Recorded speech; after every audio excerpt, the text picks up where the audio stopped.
Hello friends. So our second part of P blocks element, that is group number 14, carbon family.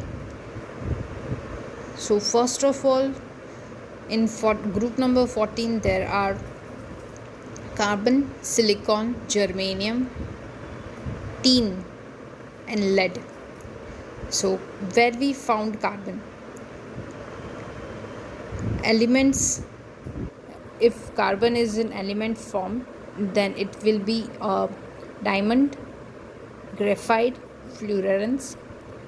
If carbon combines with some element, then it will form as a CO2, hydrocarbons, carbohydrates, etc. Silicon, where we found silicon in glass, ceramic, etc. Germanium, that are used in transistor and semiconductor.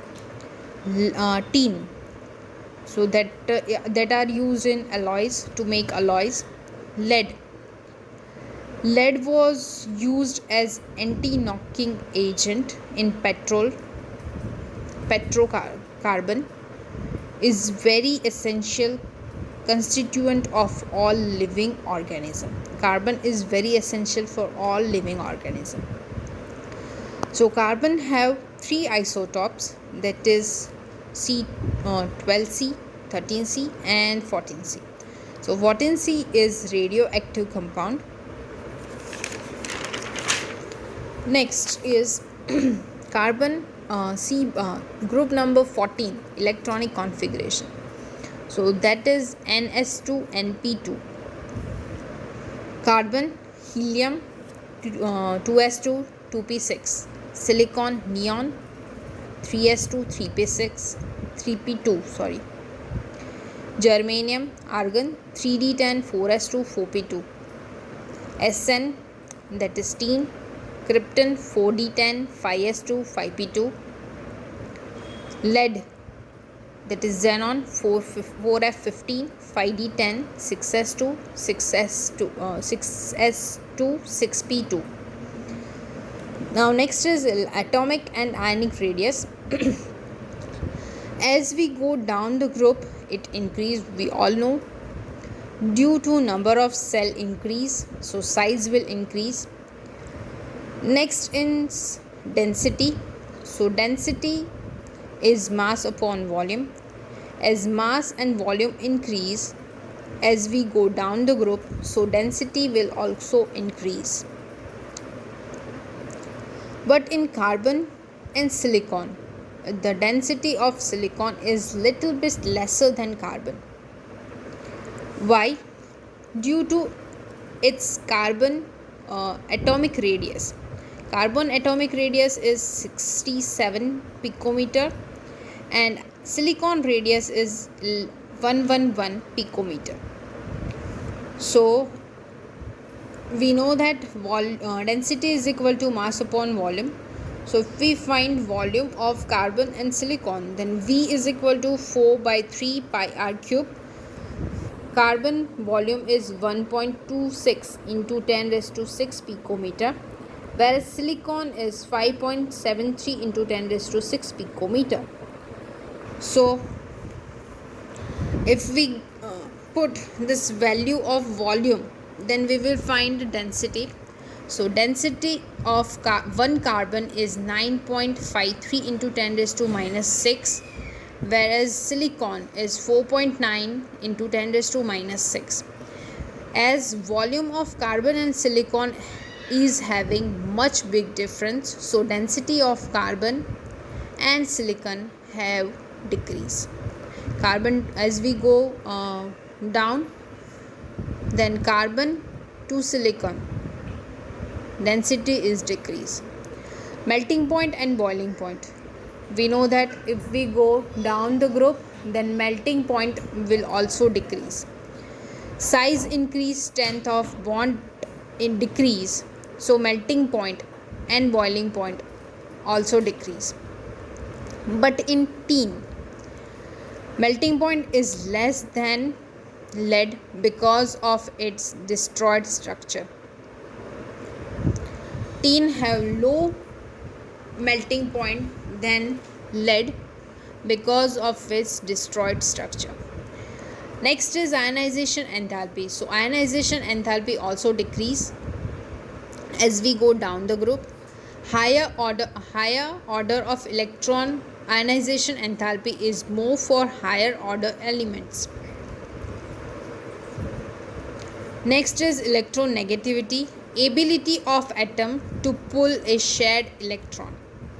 As we go down the group, electronegativity also decrease, but it is increasing after silicon because of screening effect or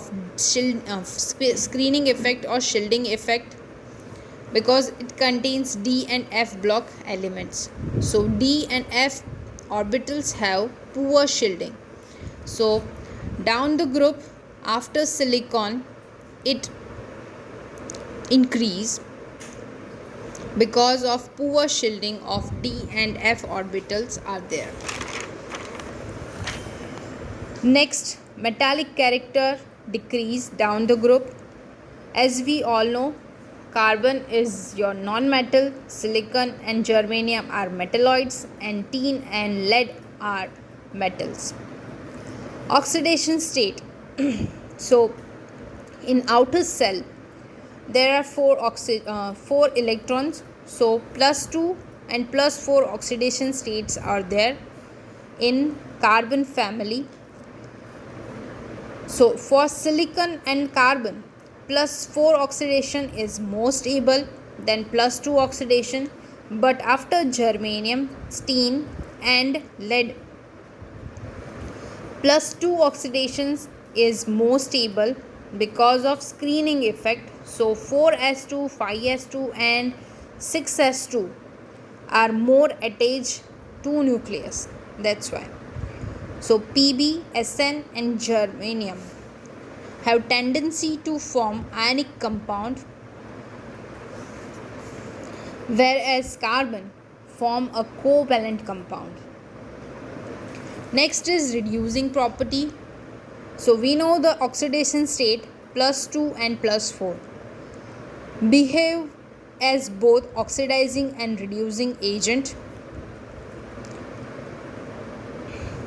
So if we have +2 state, then that are less stable than +4 state. So +4 state is more stable than +2 state. So carbon, silicon, germanium, tin and lead having this reducing agents properties. In this tin, oxidation state is +2 and after reaction the product form is SnCl4. So that oxidation state is +4. So +2 से +4 हो रहा है. So +4 oxidation is more stable, and as we have seen. Next is catenation. So catenation is the linkage of atom of the same element into longer chain.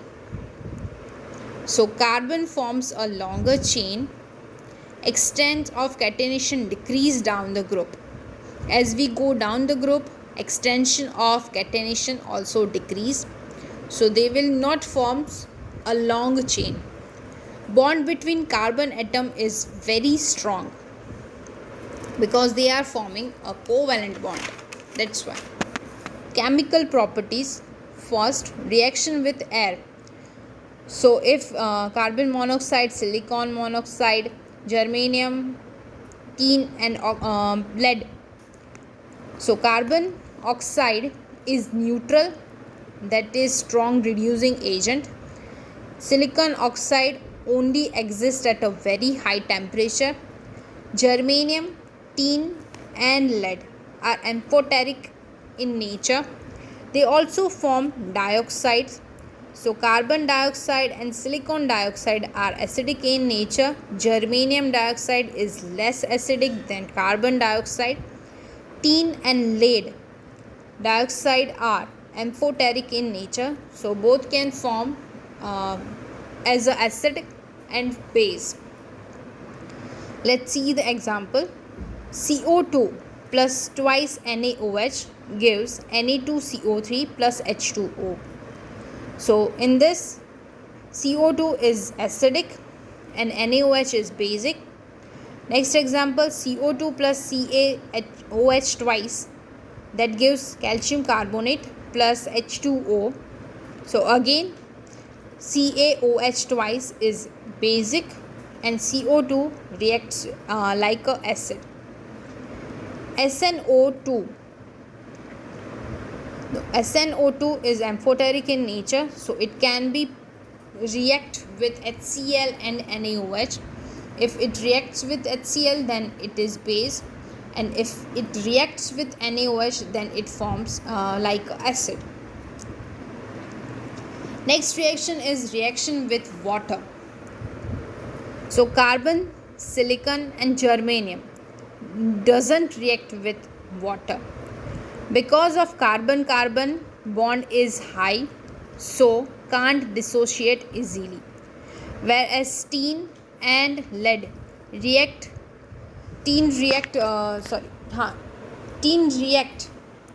with steam only. Lead is unreacted because when it react, it will further doesn't react with water. So if lead is reacted with water, it will forms lead oxide. So lead oxide is coated, then it will not further react with H2O. Next reaction is reaction with halogen. They forms dihalides and tetrahalides. Carbon only forms tetrahalides, whereas silicon, germanium, lead and tin forms di and tetrahalide both.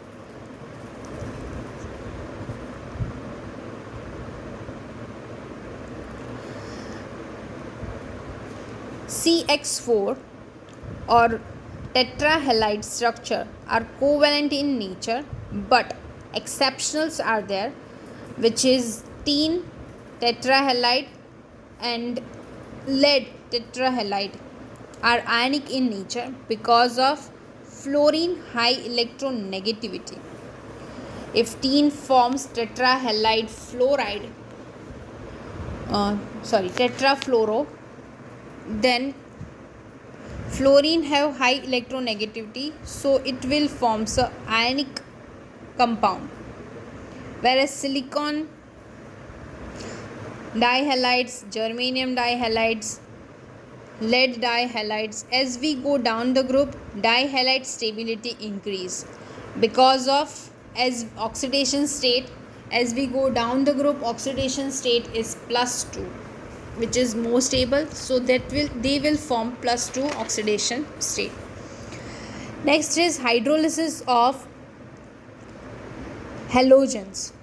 Except CCl4, other tetrahalides are easily hydrolyzed by water because the center atom can accommodate the lone pair of electron from oxygen atom of water molecule in d orbital. Carbon have electronic configuration, that is 1s2, 2s2, 2p2. It doesn't have any d orbital, so it will not react with water and it will not hydrolyzed. Whereas silicon, that is electronic configuration is 1s2, 2s2, 2p6, 3s2, 3p2. So in this 3s2 and 3p2 are there, so 3d silicon have 3d vacant orbital, so it will hydrolyzed with water and forms salicylic acid. So SiOH4, it will forms SiOH4. Importance of carbon: exhibit catenation properties, second most abundant element in human body, seventh most abundant element in earth crust. Carbon electronic configuration is 1s2, 2s2, 2p2. Only s and p block elements s and p orbitals are involved. So carbon accommodate only 4 electrons. It has coordination number 4. Allotropics of carbon. So there are two categories of allotropes. One is crystalline and second is amorphous. If we see crystalline, then there are three crystalline structure, that is diamond, graphite and fluorines. Amorphous is carbon, lamp black and charcoal. So let's see crystalline. Graphite. First of all, graphite, that is layer structure. They are connected with weak van der Waals force. Graphite have a layer structure and they have weak van der Waals force. They are attached with a weak van der Waals force. So we can easily break graphite. Graphite is used as a lead in your pencil. They have hexagonal ring of carbon, 3 carbon atom forming sigma bond, easy to break. Graphite structure can be easily breaked because in van der Waals force they have very long distance between two atoms. That's why graphite is soft and slippery. Graphite used as dry lubricant in machines. Good conductor of electricity because of free electrons. So space between two atoms are very far. Two atoms are very far in graphite. So electron rotation is easily. So we can say that graphite is a good conductor of electricity. Next is diamonds.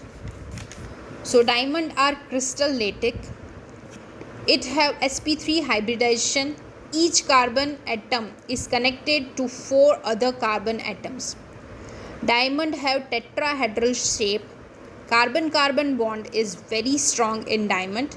It is very difficult to break. Diamond is hardest known substance. Use of diamond we all know in jewelry, tungsten filament. Graphite can be converted to diamond. If we use graphite at ultra high pressure and temperature, then graphite can be converted into diamond also. Next is fluorines, that is discovered in 1985, the only pure form of carbon. Because of smooth structure, no dangling bonds. C60 have shape of soccer ball called Buckminster fluorines. It contains 26 member rings and 12 5-members ring. All the carbon atoms are equal and they undergoes sp2 hybridization. Each carbon atom forms 3 sigma bond with other 3 carbon atom. This ball-shaped molecule have 60 verticals and each one is occupied by 1 carbon atom, and it also contains both single and double bond. So if we see hexagonal carbon, then hexagonal carbon are attached with double bond. So carbon distance of 143.5 picometer and 138.3 picometer respectively. Thank you.